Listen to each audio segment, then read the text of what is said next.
Halo guys, balik lagi bersama Bang Theo di sini. Kali ini Bang Theo akan melanjutkan cerita Against the Sky Supreme. Buat kalian yang penasaran, langsung saja ya simak video kali ini. Dewa leluhur Yunhe mengulurkan jari tipis menunjuk Xuan Yuanru dan Yuyan berturut-turut, lalu berkata dengan tegas, "Dewa leluhur ini ingin kalian semua mati. Apakah kamu pikir 2 lawan 1 adalah lawan dari dewa leluhur ini? Biarkan aku memberitahumu, kalian masih terlalu muda." Mendengar itu, Xuan Yuanru berkata dengan dingin, "Kamu terlalu berlebihan. Kita hanya perlu 1 orang untuk berurusan denganmu." Pada saat ini, seringai muncul di wajah Yuyan yang menakjubkan. "Rower, setelah kelahiran kembaliku, aku tidak pernah menggerakkan otot dan tulang. Kakak akan menghadapi dewa leluhur Yunhe. Kamu akan memimpin pasukan Hongmeng untuk membantai kota." Xuan Yuanru berkata dengan ekspresi khawatir, "Kakak, kamu harus berhati-hati. Jangan khawatir." Transmisi suara Yuyan, nada suaranya cukup percaya diri. "Jangan lupa, kakak perempuanmu ini adalah dewa abadi di masa lalu, dan tidak ada seorang pun di level yang sama yang menjadi lawan kecuali suamiku. Tidak peduli seberapa kuat dewa leluhur Yunhe, dia rentan di depan kakak perempuanmu ini." Mendengar itu, Xuan Yuanru tersenyum dan berkata dengan transmisi suara, "Kakak, sebenarnya dalam hal kekuatan, aku tidak setuju denganmu. Ketika ada waktu di masa depan, bagaimana kamu dan aku bersaing?" "Baiklah," kata Yuyan sambil tersenyum. Pada saat ini, di langit di atas kota Dewa Xiyuan, dewa leluhur Yunhe menatap Yuyan. Matanya menjadi semakin dingin, dan dia berteriak dengan suara yang dalam, "Kamu orang yang tidak dikenal, berpikir bahwa kamu berada di ranah yang sama denganku, lalu bisa mengalahkanku. Itu mimpi."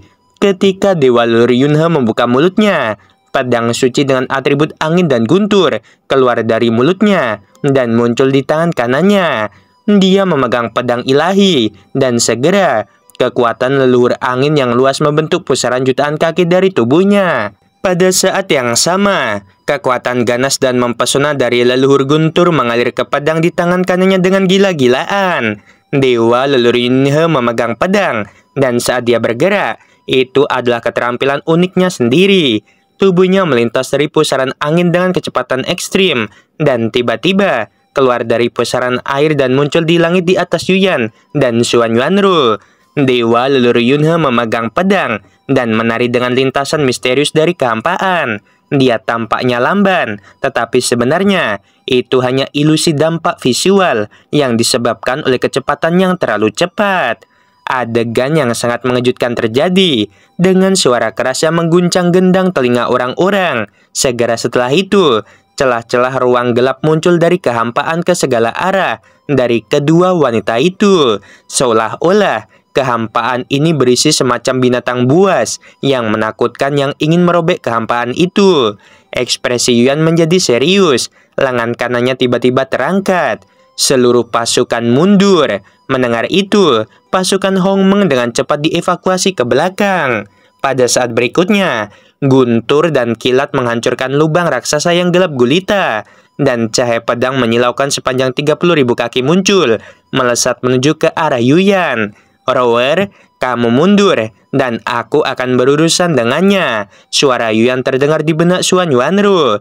Xuan Yuanru langsung berubah menjadi bayangan. Pada saat ini, di gua raksasa ruang gelap gulita, cahaya pedang lainnya dengan kekuatan guntur muncul. Hampir pada saat yang sama, ada 97 cahaya pedang terang dengan kekuatan besar seperti penjara, menebas dari segala arah menuju Yuyan di tengah. Kecepatannya sangat cepat, sehingga Yuyan cukup terkejut. Dia tahu bahwa jika dia ingin menghindar, dia tidak bisa menghindar tepat waktu. Namun, dia tidak berniat menghindar sama sekali. "Jalang, kamu matilah." Dewa leluhur Yunhe cukup sombong. Di bawah serangannya, Yuyan akan mati tanpa penguburan. Yuyan menatap dewa leluhur Yunhe. Matanya yang indah berkedip dengan penghinaan terhadap dunia. Kita tahu di masa lalu, Yuyan adalah yang terkuat di alam semesta terakhir, kecuali ayah Tanyun, dewa leluhur abadi, dan ayah Changsun Xuanqi, dewa leluhur Changsun. Selain itu, dia juga pemimpin klan abadi, yang dikenal sebagai dewa abadi, dan dia memimpin pasukan klan abadi untuk melawan musuh sepanjang tahun. Oleh karena itu, aura yang memancar dari tubuhnya diperoleh setelah pertempuran yang tak terhitung jumlahnya. Terus terang, jumlah pertempuran di mana Yuyan memimpin pasukan melawan musuh di masa lalu lebih banyak daripada gabungan Toba Yingying dan Xuan Yuanru. Ukuran tubuh Yuyan tiba-tiba melonjak ke ukuran raksasa. Tubuhnya terkoordinasi dan anggun. Kekuatan abadi putih seperti susu menyembur keluar. Pada saat ini, pasukan Hongmeng, mereka menatap Yuyan dengan saksama. Mereka belum pernah melihat Yuyan, istri dewa leluhur Hongmeng, bergerak. Perlindungan abadi. Bibir merah Yuyan terbuka sedikit, dan tiba-tiba kekuatan abadi seperti gelombang memadatkan perlindungan abadi melingkar dengan diameter 100.000 kaki dari permukaan tubuhnya. Pedang abadi. Pedang abadi dengan seluruh tubuh berwarna putih memancarkan aura kuat dan ganas. Pada saat ini, Yuyan tidak melakukan apa-apa, tetapi membiarkan 99 cahaya pedang milik dewa leluhur Yunhe menebas perlindungan abadi. Dengan suara keras, dalam tatapan dewa leluhur Yunhe yang luar biasa, 99 cahaya pedangnya setelah menebas perlindungan abadi itu benar-benar pecah berkeping-keping. Yang lemah selalu tampak lemah. Yuyan tampak acuh tak acuh. Kamu bahkan tidak bisa menghancurkan pertahananku, dan kamu masih ingin menghabisiku. Itu konyol. Sekarang dewa ini akan membiarkanmu merasakan apa itu orang yang kuat. Dewa ini ingin kamu tahu apa itu keputusasaan. Dengan suara, perlindungan abadi di sekitar Yuyan menghilang. Menurutnya, tidak perlu bertahan melawan dewa leluhur Yunhe. Tak satu pun dari orang yang hadir tahu kengerian Yuyan. Hanya Xiao Longse yang mengikuti pasukan Tanyun untuk menyerang alam dewa Xingtian, yang tahu bahwa Yuyan adalah wanita kuat. Teknik pedang abadi. Yuyan membalik tangannya dan memegang pedang untuk menyerang dewa leluhur Yunhe yang sedang ketakutan. Setelah pedang yang diayunkan mengandung aura ketegasan dan keberanian, tubuh dewa Si Yuan, ukuran dewa leluhur Yunhe tiba-tiba melonjak hingga 3.000 kaki. Dewa leluhur Yunhe mengeluarkan raungan keras dan melakukan langkah ilusi dewa, berkedip cepat dari langit. Dan pada saat yang sama, dia menggunakan teknik pedang ilusi penghancur angin dan guntur. Dia bertarung sengit dengan Yuyan. Pada saat ini, di langit di atas kota dewa Si Yuan, 88 miliar dewa, termasuk penguasa kota Guo Tongtian, tidak dapat melihat sosok dewa leluhur Yunhe dan Yuyan di langit. Karena ranah mereka terlalu rendah, para dewa hanya bisa melihat cahaya pedang memancar kekuatan keabadian dan cahaya pedang angin dan guntur. Mata mereka bersemangat, menantikan dewa leluhur Yunhe untuk menghabisi Yuyan dan kemudian menghabisi Xuan Yuanru. Mereka juga tahu bahwa begitu dewa leluhur Yunhe dikalahkan, konsekuensinya adalah tidak ada orang seperti mereka yang bisa selamat, dan mereka semua akan dihabisi oleh pasukan Hongmeng. Pada saat yang sama, semua orang di pasukan Hongmeng, kecuali Xuan Yuanru, tidak dapat melihat situasi Yuyan di langit. Kakak Yuyan, kamu benar-benar luar biasa. Mata indah Xuan Yuanru menunjukkan keterkejutan. Di hadapannya, Yuyan seolah-olah dia tidak mengerahkan kekuatan penuhnya dan memaksa dewa leluhur Yunhe untuk mundur. Ah, siapa kamu? Mengapa kamu bisa menjadi begitu kuat dan sangat kuat? Tiba-tiba, semua orang mendengar teriakan dewa leluhur Yunhe di langit yang terkoyak oleh cahaya pedang.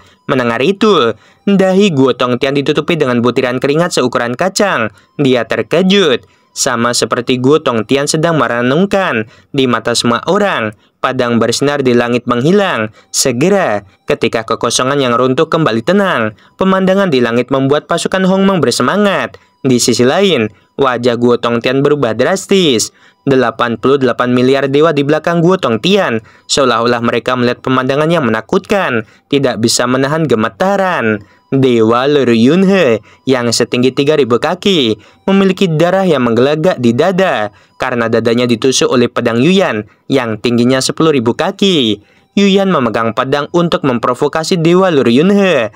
Tangan gioknya tiba-tiba bergetar, dan pedang suci yang menembus dada dewa leluhur Yunhe bergetar hebat. Dewa Lur Yunhe. Dia memuntahkan seteguk darah dan wajahnya dipenuhi dengan rasa sakit ketika dia berkultivasi. Bahkan jika jantungnya hancur, dia tidak akan langsung mati. Dewa Leluhur Yunhe menatap tajam ke arah Yuyan. Suaranya lemah dan gemetar. Dewa leluhur ini memberitahumu, bahkan jika kamu menghabisiku, pada akhirnya kamu juga akan mati oleh Raja Leluhur si Yuan. Yuyan tersenyum. Dia mengangkat pedang ilahi, memprovokasi Dewa Lur Yunhe, dan berkata dengan tegas, "Seluruh pasukan patuhi perintah, habisi musuh." Setelah berbicara, pedang ilahi bergetar di tangan Yuyan. Tubuh Dewa Lur Yunhe terkoyak dan jiwanya hancur. Ketika suara indah Xuan Yuanru terdengar, dia mengeluarkan pedang es Tianxuan. Dia melesat menjauh dari sisi Yuyan dengan kecepatan tinggi. Detik berikutnya, dia melewati kekosongan jutaan kaki dan muncul di dekat penguasa kota Guo Tongtian. Guo Tongtian sangat ketakutan sehingga dia hampir kehilangan akal. Dia ingin melarikan diri, namun tidak peduli kekuatan atau kecepatannya, dia tidak bisa dibandingkan dengan Xuan Yuanru. Tepat ketika dia berbalik dan melarikan diri beberapa ratus meter, dia merasakan sengatan dingin di bagian belakang lehernya, dan segera dia kehilangan kesadaran. Xuan Yuanru dengan mudah menyusulnya dan menebas kepalanya dengan pedang. Sebelum jiwa Supreme Guo Tongtian terbang keluar dari kepalanya, Xuan Yuanru melambai di udara. Kekuatan suci menyelimuti kepalanya, dan kepalanya hancur sebagai tanggapan.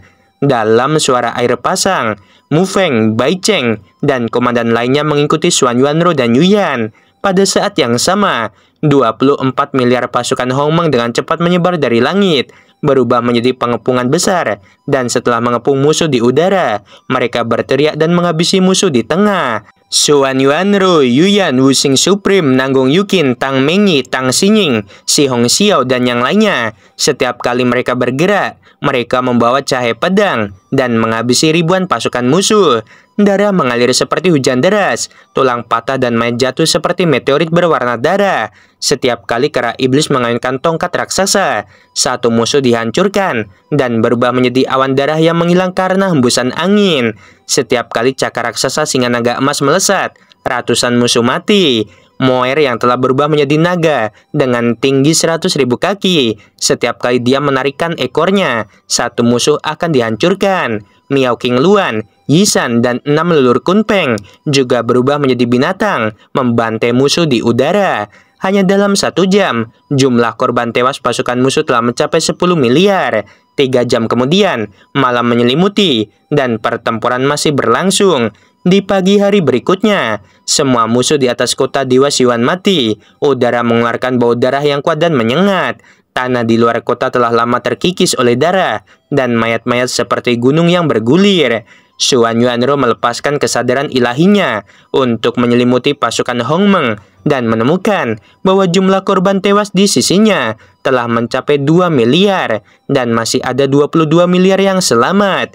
Xuan Yuanru tampak serius dan memerintahkan, "Bakar mayat dan ratakan kota Dewa Siyuan.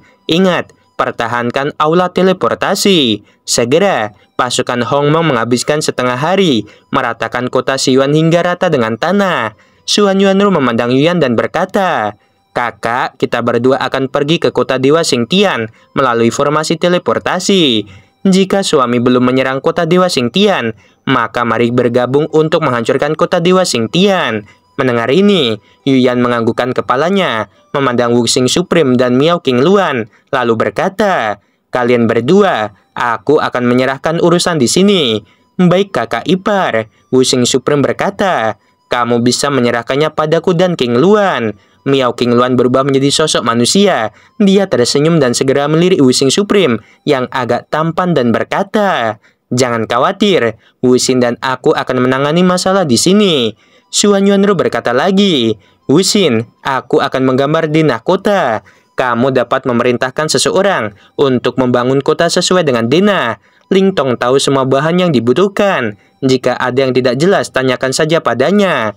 Setelah nasihat, Xuan Yuanru mengeluarkan selip batu giok kosong, melepaskan kesadaran ilahi ke dalamnya, dan mulai membuat sketsa struktur kota baru. Setelah 10 hari, Xuan Yuanro akhirnya menyelesaikan sketsa, berjalan bergandengan dengan Yuyan, memasuki gerbang alam dewa yang menuju ke alam dewa Xingtian.